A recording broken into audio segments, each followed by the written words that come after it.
atiullaha wa atiur rasul. Jadi menerangkan tentang orang-orang munafik itu. Orang munafik itu banyak bersumpah gitu. Jadi untuk membuktikan kepada Nabi bahwa mereka betul-betul mereka sering menyatakan sumpah gitu. Wa aqsamu billahi jahda imanihim. Tapi kata Rasul janganlah banyak bersumpah gitu. Tunjukkan saja ketaatan yang sudah biasa dikenal gitu, di kalangan orang beriman gitu. Maka dalam ini qul Muhammad perintahkan kepada mereka gitu, terutama orang-orang munafik gitu. Atiullaha wa atiur rasul. Taatilah Allah dan taatilah Rasul itu. Apa yang menjadi perintah Allah maka laksanakan, apa yang menjadi larangan Allah jauhi. Apa yang menjadi perintah Rasul ditaati, apa yang menjadi larangan Rasul dijauhi. Itu ketaatan yang mutlak gitu kan, tidak bisa ditawar-tawar gitu. Beda dengan pemimpin itu kan, wa ati ya ayyuhallazina amanu dalam surat Al-Imran, ya ayyuhallazina amanu atiullaha wa atiur rasulah wa ulil amri minkum. Tidak pakai atiu karena tidak mutlak gitu. Sepanjang pemerintah itu gitu, sesuai dengan Allah dan Rasulnya maka wajib kita taati gitu kan perintahnya itu. Tapi kalau bertentangan ya tidak wajib ditaati. Tapi kalau Allah, Rasul apapun yang menjadi perintah itu wajib dilaksanakan, apa yang menjadi larangan wajib dijauhi gitu kan, mutlak gitu kan. Tidak ada tawar menawar itu. Wajib gitu. Maka konsekuensinya fa in tawalau jika kalian berpaling gitu. Tidak mau taat kepada Allah, tidak mau taat kepada Rasul, fa innama alaihi ma hummila. Maka sesungguhnya tanggungan dia itu. Mahumila apa yang apa yang dibebankan kepada dia. Siapa yang berpaling itu kan? Maka jika berpaling itu kan maka alaihi dosanya itu. Tanggungannya mahumila apa yang dibebankan kepadanya itu. Apa yang dibebankan kepada kita umat Islam itu? Ketaatan kepada Allah dan Rasul itu beban kita gitu. Jadi wajib kita melaksanakan segala perintah Allah, wajib kita menjauhi segala larangan Allah gitu. Itu beban kita gitu. Beban yang dibebankan pada kita gitu. Melaksanakan perintah Allah, menjauhi larangan Allah gitu. Melaksanakan perintah Rasul, menjauhi larangan Rasul gitu. Itu beban yang dibebankan kepada kita gitu. Maka kalau kita berpaling gitu kan dari perintah Allah atau Rasulnya, maka itu menjadi dosa. Allah perintahkan sholat itu, kamu tidak mau sholat, maka dosa buat kamu gitu, bukan buat Allah ataupun Rasulnya gitu. Allah perintahkan zakat jika kamu punya harta yang mencapai haul dan nisab gitu kan. Kemudian kamu berpaling tidak mau melaksanakan atau menunaikan zakat, maka dosanya bagi kamu gitu kan. Karena kamu dibebankan untuk mengeluarkan zakat. Jadi segala perintah Allah ketika kamu tidak mau melaksanakannya sementara kamu mampu gitu kan, maka dosanya ditanggung kamu. Maksudnya fa in tawalau jika mereka berpaling gitu. Fa innama alaihi mahumila maka sesungguhnya alaihi gitu kan, kewajiban Nabi, tanggungan Nabi, mahumila apa yang dibebankan kepada Nabi gitu. Nabi bebannya hanya menyampaikan gitu kan perintah dari Allah untuk disampaikan kepada umatnya gitu. Jika umatnya berpaling gitu kan sementara Nabi sudah menyampaikan maka Nabi terlepas dari dosa. Gitu. Kalau Nabi tidak melaksanakan perintah Allah menyampaikan kepada umatnya maka itu dosa bagi Nabi. Maka kita pun sama gitu kan dibebankan oleh Allah untuk menyampaikan kepada orang yang belum tahu itu. Ketika itu terutama di kalangan keluarga gitu. Ketika itu kan kita tidak menyampaikan gitu kan kepada sanak keluarga, kepada istri, kepada anak gitu kan, maka kita akan menjadi dosa gitu kan, karena kita tidak memberitahukan kepada dia beban-beban yang diperintahkan oleh Allah. Wa alaikum ma humiltum, sementara tanggungan kewajiban kalian apa yang dibebankan kepada kalian. Kalian gitu kan, beban kalian hanya melaksanakan apa yang disampaikan oleh Nabi gitu. Nabi menyampaikan, hai umatku, sholatlah kalian gitu. Laksanakan sholat. Hai umatku, keluarkan zakat, tunaikan zakat gitu. Maka ketika kalian tidak menunaikan sholat, tidak menunaikan zakat, maka tanggung jawabnya buat kalian sendiri, bukan buat Nabi, karena Nabi itu bebannya hanya menyampaikan kepada kalian. Maka wa ing tuti'uhu tahtadu. Jika kalian mentaati Nabi, Rasul, maka kalian mendapat hidayah. Saya tanya, dengan ayat ini kira-kira hidayah itu ditunggu atau dicari gitu. Jika kalian mentaatinya gitu kan, kalian dapat hidayah gitu. Berarti diusahakan dicari gitu. Jika kalian mentaatinya gitu, kalian dapat hidayah gitu. Tapi kalau kalian tidak mentaatinya, kalian tidak dapat hidayah. Kebalikannya seperti itu gitu. Jadi bukan ditunggu gitu kan, dicari, dilaksanakan gitu.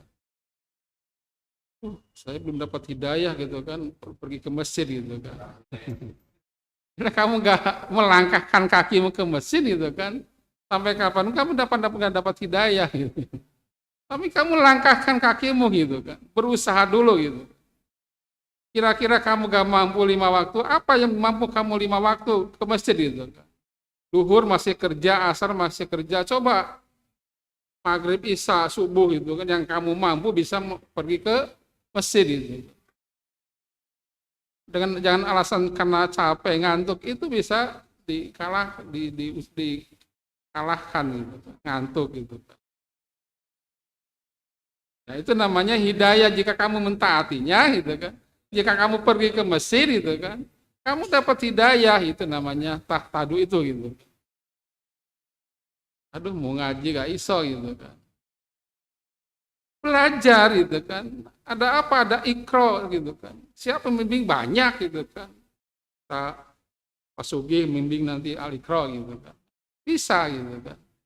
Asal ada kemauan gitu. Kalau kamu pergi ke masjid, ke ngaji, belum bisa gitu kan, belajar ikro, kamu berusaha, maka tahtadu kamu dapat hidayah gitu.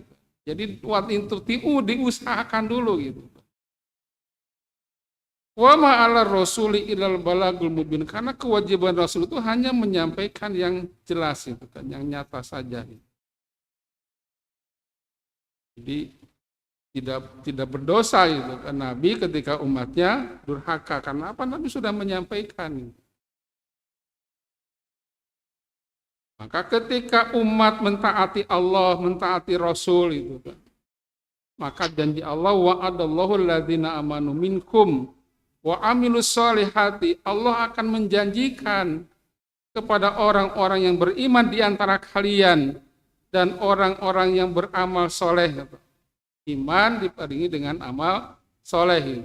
Tidak bisa kafir diiringi dengan amal soleh. Harus iman dulu baru amal soleh. Dua rangkaian yang tidak bisa dipisahkan. Kalau iman ya amal soleh, kalau beramal soleh harus beriman. Karena ketika ada orang tanya, gimana orang kafir beramal soleh, ya kebaik-baik saja, tapi tidak dijamin masuk surga, karena apa? Tidak beriman. Gimana kalau orang beriman tidak beramal soleh juga tidak dijamin masuk surga? Kenapa? Karena tidak beramal soleh. Tapi orang beriman tidak beramal soleh ada harapan.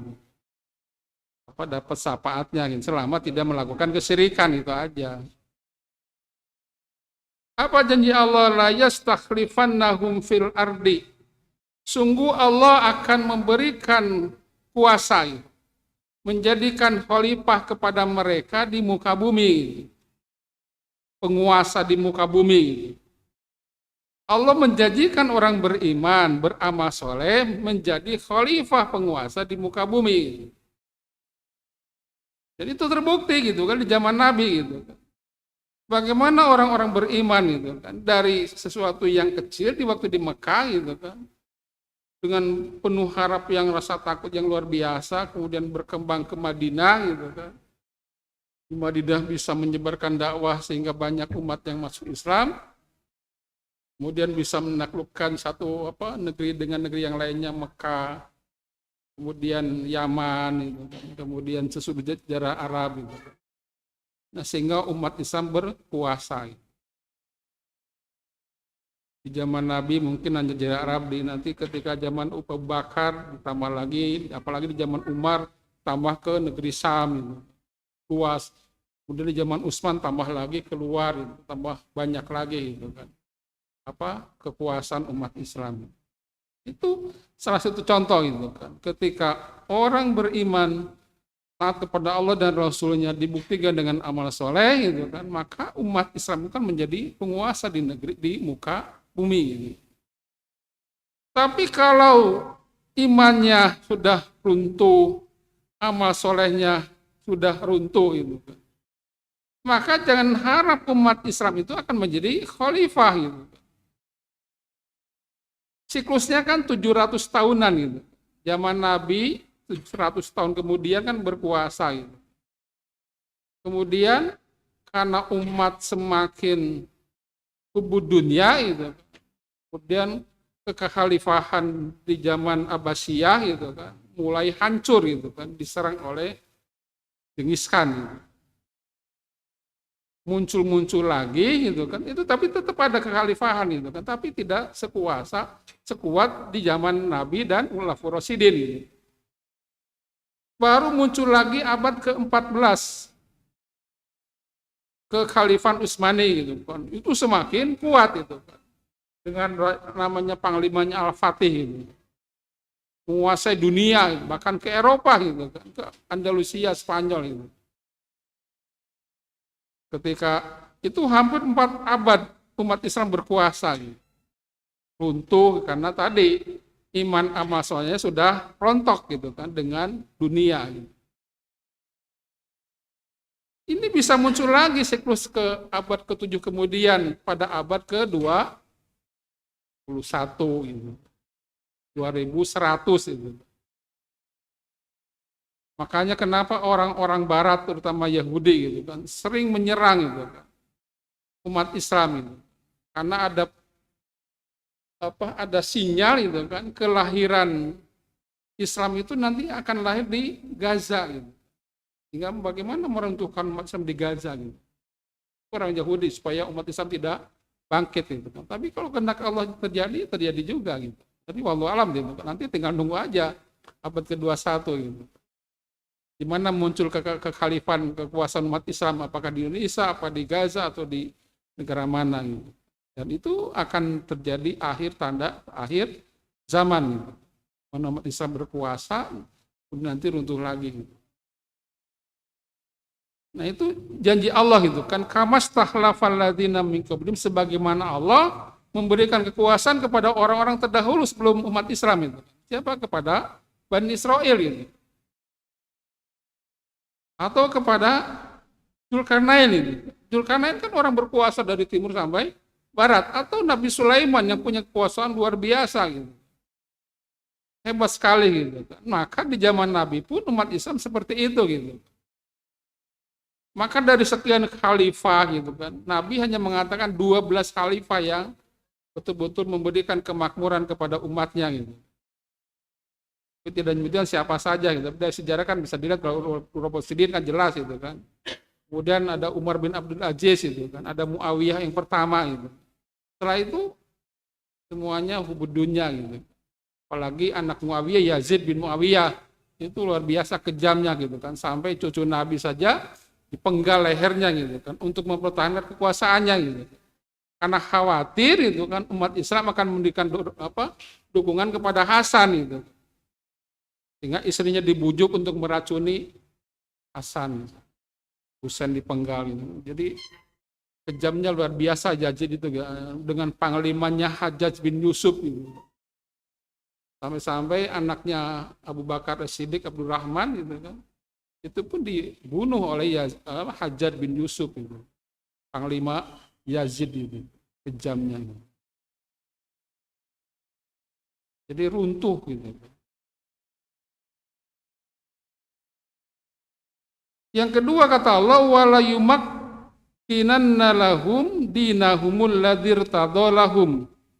Yang kedua, Allah menjanjikan kepada orang beriman dan beramal soleh, sungguh Allah akan meneguhkan buat mereka agamanya yang Allah ridho buat mereka. Jadi keyakinan terhadap Islam itu luar biasa kuatnya gitu. Kalau orang beriman, beramal soleh, maka keyakinan terhadap agamanya kokoh gitu. Apa yang menjadi perintah Allah, perintah Rasul, siap dilaksanakan samina wa ta'na gitu. Itu namanya wala yumakkinana, gitu. Diteguhkan agamanya gitu. Tidak luntur oleh kehidupan dunia, tidak luntur oleh kesenangan-kesenangan dunia gitu. Kuat gitu kan. Kalau betul-betul beriman, beramal soleh gitu. Tapi kalau sudah luntur iman amal solehnya gitu, umat Islam bisa dibeli gitu. Gak usah Jumatan kamu gitu, gajimu neta naikkan gitu. Kan banyak umat Islam gitu kan, gak Jumatan gitu karena buru dunia gitu. Atau mungkin sholat 5 waktu gitu. Tapi kalau amanu wa amilus sholihati betul-betul ditegakkan, maka agamanya akan kokoh gitu kan. Masya tawarannya besar gitu. Terus naikkan proyek dengan nilai miliaran gitu kan, tidak mau. Kenapa? Ini uang haram gitu kan, saya tidak mau menerima gitu kan. Itu kalau iman amal solehnya kuat gitu kan, diketeguhkan agamanya. Di zaman Nabi Muhammad seperti itu gitu, kuat agamanya gitu, sampai jihad sekalipun diperintahkan mereka siap itu, bahkan mereka kepingin cita-citanya itu mati syahid itu kan, kepingin semuanya gitu. Iya, agak iman itu ya laut aja dipatok. Yang ketiga, wala yubaddilannahum min ba'di khaufin amna. Sungguh Allah akan ganti buat mereka sesudah rasa takut dengan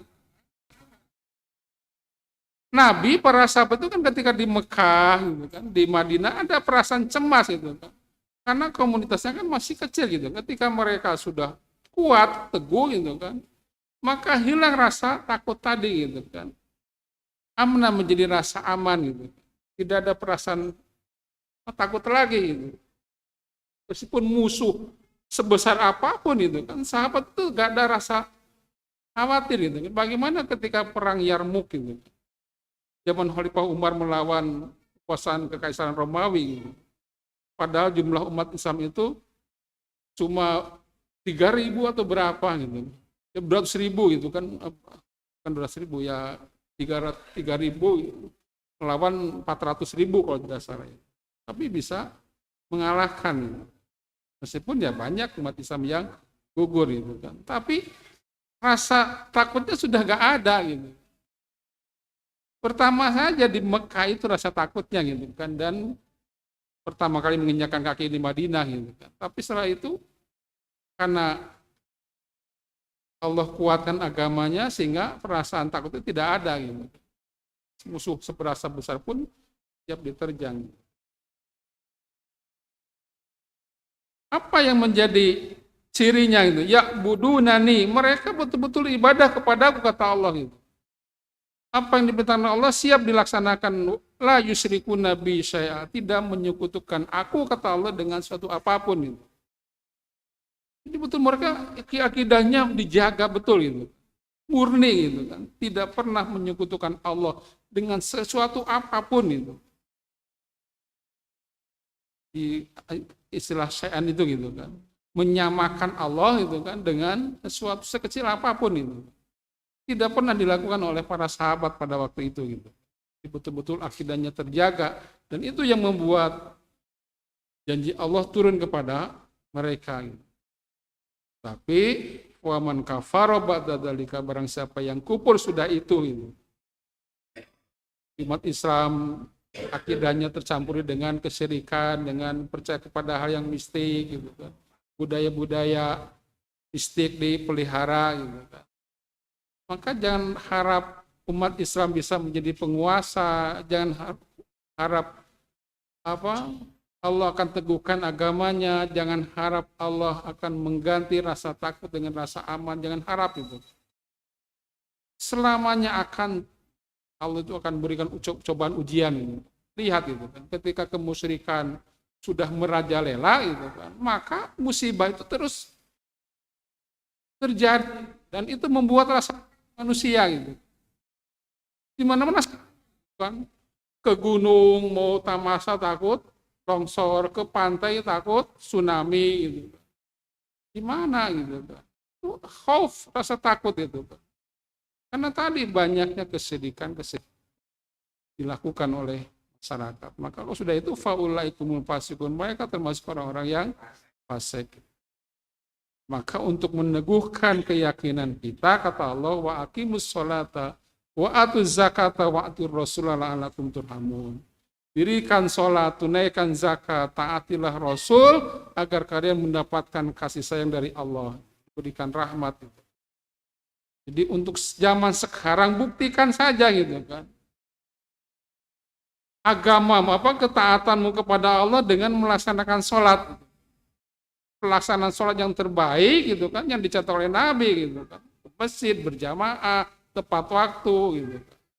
Itu maksudnya kini sholat gitu kan. Sekedar mendirikan sholat untuk mengukur kewajiban gitu. Tapi laksanakan apa yang menjadi contoh dari Nabi gitu. Atau zakat, tunaikan zakat dalam pengertian lihat gitu kan, di sekeliling kita barangkali ada orang-orang yang kurang mampu, terutama dari kalangan kerabat itu kan, maka berikan mereka gitu. Dia taatilah Rasul. Maka kalau sudah itu terlaksana, la'allakum turhamun, rahmat Allah itu akan senantiasa tercurah kepada umat Islam. Jangan melihat orang kafir gitu kan. Orang kafir gak sholat, ya zakat saja, enak hidupnya gitu. Maka kata Allah, la tahsabanna alladziina kafaru.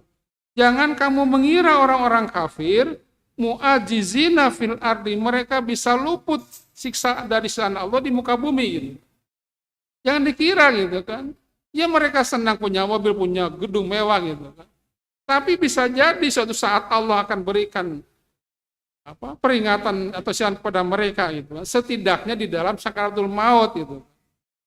Di dalam suatu ayat walau taro idz zalimuna fi ghamaratil maut. Kalau kamu lihat ketika orang-orang zalim, orang kafir, orang yang menyekutukan Allah ada dalam sakaratul maut itu kan. Wal malaikatu basitu aydihim, malaikat itu menyodorkan tangannya, akhriju anfusakum. Keluar nyawa kalian itu. Ditarik oleh malaikat itu. Itu bukankah siksaan buat mereka gitu. Meskipun senang tapi kan kita tidak tahu itu. Nabi ngeri gitu. Ketika kafir dicakapnya oleh malaikat itu kan, dipaksa gitu. Kalau umat yang beriman kan didatangi dengan halus itu kan. Tatanazzalul alaihimul malaikatu alla tahfu wa la tahzanu. Malaikat itu akan turun dengan ramah. Gak usah sedih, bapak, ibu, emas gitu. Jadi gak usah khawatir meninggalkan dunia, meninggalkan istri, meninggalkan anak gitu. Absirul dengan surga yang ada dijanjikan oleh Allah buat yang beriman itu gitu di saat beda dengan paksa gitu. Itu siksaan, hanya kan kita tidak tahu gitu kan. Makanya la tahsabanna alladziina kafaru mu'ajizina fil ardi. Jangan kamu mengira orang kafir itu bisa luput dari azab Allah di muka bumi. Hanya kan kita berbasangnya enak gitu kan. Belum tentu gitu. Waman ke apa? Wama'wahumun nar, belum lagi nanti di neraka gitu kan. Tempatnya sudah jelas, alamnya sudah jelas neraka gitu.